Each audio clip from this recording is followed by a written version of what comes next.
لیکن 5 منٹ پہلے جو ایریے میں تھا سورج، آپ نے اس کو دیکھا آسمان میں کہ سورج فلاں جگہ پر ہے، تو دراصل جس وقت پر آپ دیکھ رہے ہیں اس وقت پر سورج تو آگے بڑھ چکا ہوتا ہے، لیکن 5 منٹ پہلے وہاں پر چونکہ وہ سورج تھا تو آپ کو دیکھنے کے لیے، وہ روشنی پہنچنے کے لیے آپ کے پاس 5 منٹ کا فاصلہ لگتا ہے۔ تو بالکل اسی طریقے سے سورج غروب ہونے کے مسئلوں میں بھی اس کا خاص طور سے خیال رکھا جائے، اس مسئلے کا بھی، اور زیادہ ڈیلے کرنے سے بچا جائے۔ افطار کے موقع پر نبی اکرم صلی اللہ علیہ وسلم نے ارشاد فرمایا کہ میری امت اس وقت تک خیر پر باقی رہے گی جب تک کہ وہ افطار کرنے میں جلدی کرے گی۔ جلدی کا مطلب یہ نہیں کہ ٹائم سے پہلے، جلدی کا مطلب یہ کہ ٹائم ہوتے ہی۔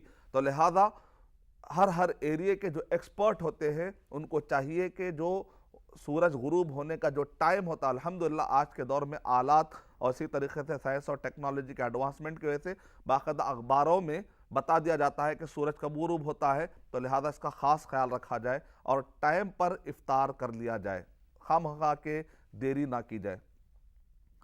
اب آئیے ہم رمضان المبارک کا اہتمام کرنے کے لیے ہم کو رمضان المبارک کا تھوڑا سا تعارف ہونا چاہیے۔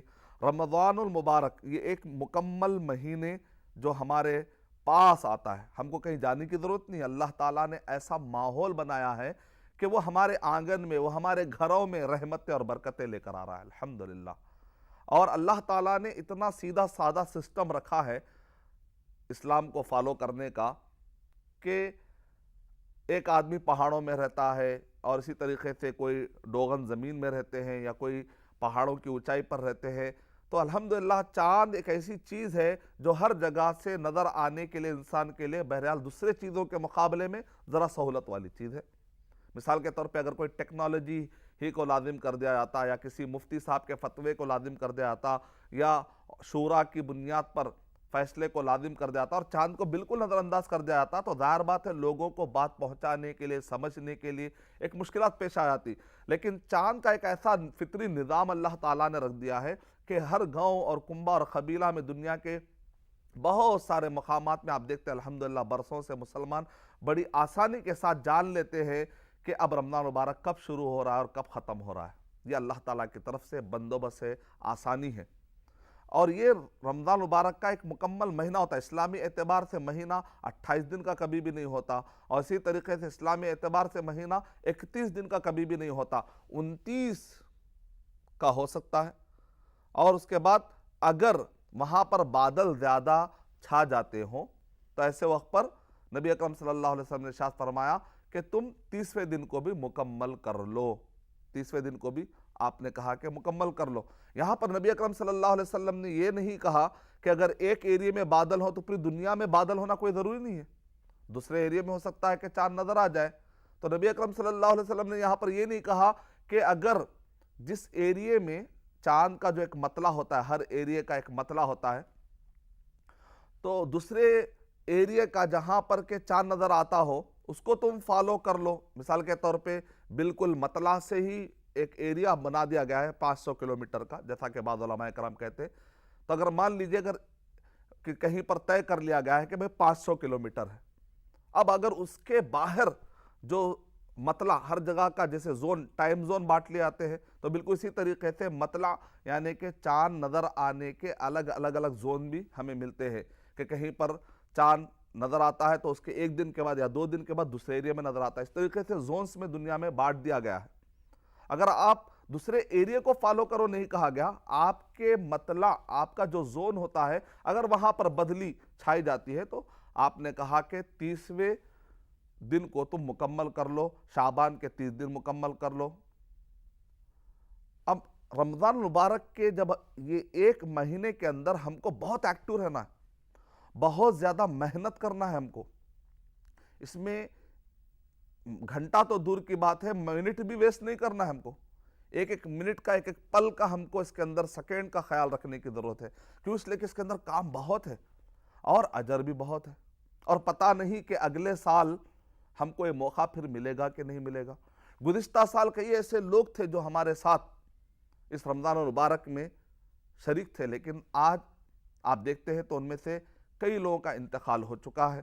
اللہ نے ہم کو موقع دیا ہے، صحابہ اکرام کے بارے میں آتا ہے اور اسی طرح بزرگان دین جو گزرے ہیں جن کو ہم سلف کہتے ہیں، ان کے بارے میں آتا ہے کہ 6 مہینے سے وہ انتظار میں لگے ہوئے رہتے تھے، رمضان مبارک کے انتظار میں لگے ہوئے رہتے تھے، اور دعائیں کرتے تھے کہ اے اللہ اس رمضان تک ہم کو پہنچا دے. اور رمضان مبارک ہونے کے بعد آنے والے 5 مہینے لگاتار وہ دعائیں کرتے تھے کہ اے اللہ اس رمضان مبارک میں جو ہم نے دعائیں کی اے اللہ اس کو قبول فرما لے. 5 مہینے وہ دعائیں قبول، اے اللہ تو قبول فرما لے، قبول فرما لے، اس طرح کی ان کے پاس دعائیں ہوتی تھی، وہ جذبہ ہوتا تھا. اور نبی اکرم صلی اللہ علیہ وسلم تو کس طریقے سے آپ ابھارتے تھے. مسند احمد بن حنبل جلد نمبر 2 صفحہ نمبر 230 میں ہے، آتاکم رمضان، آتاکم رمضان. نبی اکرم رمضان یعنی نبی اکرم صلی اللہ علیہ وسلم خطبہ دیا کرتے تھے اور باقاعدہ کہتے تھے کہ اے لوگو تم پر ایک بہت ہی بہترین مہینہ آنے والا ہے، شہر مبارک، اور یہ بڑا برکت والا مہینہ ہے. تو نبی اکرم صلی اللہ علیہ وسلم خوشی کا اظہار کرتے تھے. اور نبی اکرم صلی اللہ علیہ وسلم شعبان المعظم میں بھی روزہ رکھا کرتے تھے. حضرت عائشہ رضی اللہ تعالیٰ عنہ ارشاد فرما رہی ہیں کہ نبی اکرم صلی اللہ علیہ وسلم، اگر آپ پڑھتے ہیں صحیح بخاری حدیث نمبر 1800 سے لے کر حدیث نمبر 2350 تک، یہ مکمل شعبان اور رمضان مبارک کے روزوں سے متعلق امام بخاری رحمۃ اللہ علیہ نے اس کے اندر احادیث جمع کی ہیں اس ایریے میں. تو اس کے اندر نبی اکرم صلی اللہ علیہ وسلم کے بارے میں آتا ہے کہ آپ شعبان کے روزے رکھا کرتے تھے. یہاں تک کہ حضرت عائشہ رضی اللہ تعالیٰ عنہ نے ارشاد فرمایا کہ نبی اکرم صلی اللہ علیہ وسلم رمضان المبارک کے بعد اگر کسی مہینے میں سب سے زیادہ روزہ رکھا کرتے تھے تو وہ شعبان میں، یعنی شعبان کی بھی اتنی بڑی فضیلت ہے الحمدللہ. لیکن نبی اکرم صلی اللہ علیہ وسلم نے دوسروں کو آپ نے فرمایا، آپ تو الحمدللہ قوی تھے، آپ نے فرمایا اذن تصف شعبان، لیکن رمضان جب شعبان کی 15ویں نصف شعبان اگر ہو جائے تو اس کے بعد روزہ مت رکھو. آپ نے کہا، بعض علماء اکرام نے کہا کہ یہاں پر یعنی کہ بہتر ہے کہ مت رکھو یہ معنی ہے. اگر کوئی ایسا کوئی روزہ رکھنا چاہتا ہے کہ جو قضا ابھی باقی رہ گئے ہوں، یا اسی طریقے سے اگر کوئی عادی ہو پیر اور جمعرات کا رکھنے کا، تو بہرحال اس کے لیے ایکسیپشنل ہو سکتا ہے. لیکن جنرل رول یہ ہے کہ اس کے بعد روزہ نہیں رکھنا چاہیے، کیونکہ فرض روزوں پہ کہ خلل نہ پڑ جائے اگر آدمی بیمار ہو جائے. لیکن نبی اکرم صلی اللہ علیہ وسلم کثرت سے شعبان میں روزہ رکھا کرتے تھے. اس کا ایک فائدہ یہ بھی ہوتا ہے، علماء اکرام نے بتلایا کہ آدمی کو پریکٹس ہو جاتی ہے رمضان مبارک کے لیے، تیار ہو جاتا ہے اس کا جسم روزہ رکھنے کے لیے. تو دیکھیں آپ کس طریقے سے استقبال ہو رہا ہے. اور جب چاند دکھتا ہے تو اس وقت پر نبی اکرم صلی اللہ علیہ وسلم نے ہم کو دعا سکھلائی، اللہم اہلہ علینا بالامن والایمان والسلامت والاسلام ربی وربک اللہ. اللہم اہلہ علینا، اے اللہ اس چاند کو جو ہلال کے طور پر آیا ہے ہم پر، اے اللہ تو اس کو لا، کیونکہ اللہ ہی لانے والا ہے. بالامن والایمان، اور ہم اس چاند کی پوجا نہیں کرتے، ہم اس سورج کی پوجا نہیں کرتے، ہم ان سب کے پیدا کرنے والے اور ان سب کو لانے اور لے جانے والے اللہ سبحانہ وتعالیٰ کی بات ہم کرتے. اللہم، اسی لیے کہا گیا اہلہ علینا بالامن والایمان، امن کے ساتھ ایمان کے ساتھ اے اللہ یہ مہینہ ہمارے زندگی میں آئے. والسلامت والاسلامی، سلامتی کے ساتھ اور اسلام کے ساتھ. اسلام ہونا چاہیے، اگر اسلام نہیں ہے ایمان نہیں ہے تو دنیا میں آپ سارے خوشیاں بھی لے لیجئے کچھ فائدہ نہیں. ربی و ربک اللہ، اور آپ چاند کے بارے میں کیا کریں، اے چاند میرا رب اور تیرا رب اللہ ہے. اور یہ دعا کہہ کر ٹھہر کر پھر گفتگو کر کے وہاں پر نہیں پڑھے اور نکل جائے. یہ سنت ہے نبی اکرم صلی اللہ علیہ وسلم کی. یہ تھا نبی اکرم صلی اللہ علیہ وسلم کے استقبال کرنے کا طریقہ. اب جو رمضان مبارک میں ہم کو ٹرمینالوجیز ملتی ہے، سب سے پہلے جو ورڈ ہمیں رمضان ملتا ہے. دیکھیں آپ ایک ایک ورڈ پہ اگر آپ غور کریں گے تو اس کی اہمیت کا پتہ چلے گا، اندازہ لگے گا کہ کتنا اہم ہے یہ مبارک مہینہ، اس کے اندر کیا کیا فائدے ہیں. خالی ٹرمینالوجی پہ غور کریں گے ہم، انشاءاللہ میں آپ کو نیکسٹ ایپیسوڈ میں آپ کو بتاؤں گا کہ اس کی فضیلتیں کیا ہے، اس کی اور زیادہ اہمیت کیا ہے. انشاءاللہ میں آپ کو بتاؤں گا، صرف ٹرمینالوجی پر ہم غور کریں گے. ابھی رمضان نکلا ہے رمضت الحرہ سے. شیخ عبد القادر جیلانی، امام عبد القادر جیلانی رحمۃ اللہ علیہ غنیۃ الطالبین میں لکھتے ہیں رمضان کا مطلب ہوتا کوئی چیز کا خوب تپ جانا. رمضت الحرہ، سورج کی روشنی کسی پتھر پر اتنی زیادہ پڑی کہ پتھر گرم ہو گیا. اگر آپ وہ پتھر کو ہاتھ لگاتے ہیں تو آپ کے ہاتھ کو گرمی لگتی، اتنی زیادہ گرمی. اسی سے یہ ورڈ نکلا ہے۔ دراصل یہ ہے کہ رمضان المبارک میں ایمان کی حرارت اور گرمی اتنی بڑھ جاتی ہے کہ آدمی وہ چیزیں جو عام دنوں میں حلال ہے، دن میں آدمی کھاتا پیتا ہے عام دنوں میں، لیکن رمضان المبارک میں کیا ہوتا ہے، دن میں آدمی کھاتا نہیں ہے، پیتا نہیں ہے، اور کس کو خوش کرنے کے لیے؟ اللہ تعالیٰ کو خوش کرنے کے لیے، اور چھپ کر بھی نہیں کھاتا۔ یہ ایمان کی علامت ہے۔ روزہ دراصل ایمان کی علامت ہے کہ آدمی چھپ کر بھی نہیں کھاتا، مطلب یہ کہ اس کے اندر ایمان ہے۔ اگر چھپ کر کھا رہا ہو تو پھر ایمان تو گیا کام سے۔ اور رمضان کا جو ورڈ ہے، یہ عاد و ثمود بھی عربی زبان میں بات کیا کرتے تھے۔ قدیم زمانے سے جو عربی زبان چلتے ہیں اس کو عرب بائدہ کہتے ہیں، یعنی وہ الفاظ عرب کے لوگ جو تباہ ہو گئے، ان کے ساتھ کئی عربی کے الفاظ بھی تباہ ہو گئے، لیکن اس میں سے جو باقی رہ گئے اس میں سے ہے رمضان۔ یہ عاد و ثمود کے زمانے میں اس مہینے کا نام پڑا، اور یہی نام عرب میں چلتا ہوا آ رہا تھا۔ قرآن مجید میں یہی 12 مہینے، سال کے جو 12 مہینے ہوتے ہیں اس میں سے کسی بھی مہینے کا نام کے ساتھ قرآن مجید میں ذکر نہیں آیا، لیکن شہر رمضان الذی انزل فیہ القرآن، سورہ بقرہ سورہ نمبر 2 آیت نمبر 185 میں اللہ تعالیٰ نے خاص طور سے اس مہینے کے نام کے ساتھ ذکر کیا۔ اور رمضان المبارک جس وقت پر عاد و ثمود نے رکھا اس وقت پر شدت کی گرمی پڑ رہی تھی۔ اب آج کے زمانے میں ہو سکتا ہے کہ آپ کو سردی میں بھی، بارش کے دنوں میں بھی ہو سکتا ہے کہ رمضان مبارک آئے، لیکن نام جب پڑھتا ہے تو شروعات کا خیال کیا جاتا ہے، اور اس کی مناسبت جیسا کہ میں نے آپ کو بتائی، ایمان کی حرارت بڑھ جاتی ہے، نتیجے میں انسان کے گناہوں کو رمضان دھلنے کے لیے کافی ہوتا ہے۔ اس لیے نبی اکرم صلی اللہ علیہ وسلم نے کیا ارشاد فرمایا کہ نمازوں کے درمیان اور جمعہ سے لے کر جمعہ تک اور رمضان سے لے کر رمضان تک مغفرت کا سامان ہے۔ من صام رمضان ایمانا و احتسابا غفر له ما تقدم من ذنبہ، حدیث نمبر 1900 سے اگر آپ پڑھتے جائیں گے تو اس میں جو امام بخاری رحمۃ اللہ نے فضیلت بیان کی اس میں یہ کہ جس نے رمضان مبارک کے روزے رکھے مغفرت کا اعلان کر، اور کہا من قام رمضان، اگر کس نے دن میں روزہ رکھ رہا ہے اور رات میں کیا کرنا ہے، آپ کو کھیل کود کرنا ہے، نہیں، من قام رمضان، جس نے رمضان مبارک کا قیام کیا، رات میں قیام اللیل اللہ کے لیے آپ ٹھہرتے ہیں، ایمان و احتسابا، ایمان کے حالت میں اور نیت طلب کرتے ہیں۔ نیت کس سے طلب کرنا ہے؟ اللہ سے۔ تو کہا غفر له ما تقدم من ذنبہ، اگر وہ اس کی عبادت ویسی رہے جس کو کہ اللہ نے قبول کر لیا اگر، تو گزرے ہوئے سارے گناہ معاف۔ اور کیا کیا فضیلتیں ہیں، تو انشاءاللہ ہم اور ٹرمینالوجیز جو ہے رمضان کس کو کہتے ہیں، آج ہم نے یہ سمجھا رمضان کا ورڈ کیا ہے، اس کا ڈیریویشن کیا ہے، مشتق کیا ہے، کہاں سے وہ ڈیرائیو کیا گیا، اس کی تاریخ کیا ہے، آج ہم نے یہ سمجھا۔ انشاءاللہ اگلے ایپیسوڈ میں صوم کا لٹرل سینس، لٹرل میننگ کیا ہے، اور کیا کانٹیکس میں قرآن مجید میں یہ ورڈ استعمال ہوا ہے، ذکر کا معنی کیا ہے، تقوی کا معنی کیا ہے، اور اسی طریقے سے تہجد کا معنی کیا ہے، قیام اللیل کا معنی کیا ہے، عید کا معنی کیا ہے، افطار کا معنی کیا ہے، ان سب کے ٹرمینالوجیز جو عربک میں یہ ورڈ ہے لٹرل سینس میں کیا ہے اور ٹرمینالوجی میں اس کو کس طریقے سے سمجھا جائے گا، انشاءاللہ اگلے ایپیسوڈ میں ہم ضرور اس کے بارے میں گفتگو کریں گے انشاءاللہ۔ میں اللہ تعالیٰ سے دعا کرتا ہوں کہ اللہ سبحانہ و تعالیٰ ہم سب کو رمضان المبارک کے بارے میں معلومات حاصل کرنے اور بہترین طریقے سے اس کا استقبال کرنے اور اس سے کما حق و فائدہ اٹھانے توفیق عطا فرمائے۔ آمین وآخر دعوانا ان الحمد للہ رب العالمین۔